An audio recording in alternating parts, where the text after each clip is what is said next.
Aquesta gent, sí, lògicament, o sigui, la gent que està molt implicada fa més propaganda que nosaltres. De fet, tot manipular la informació la manipulem per un cantó o per un altre. El periodisme es basa en això, no? En manipular informació, és a dir, discursar-la, allargar-la, donar-la per aquí, per allà.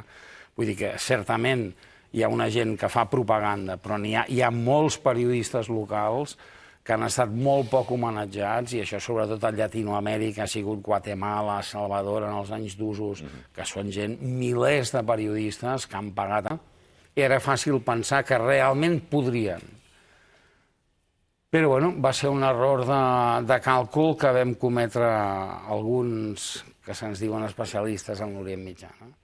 I va ser un error, efectivament. O sigui, l'exèrcit estava molt ben tramat, tot el comandament i fins i tot bona part de la tropa formava part de la minoria alauita, que són el 12% de la població de Síria, i que saben que si perden aquesta guerra els aniquilaran.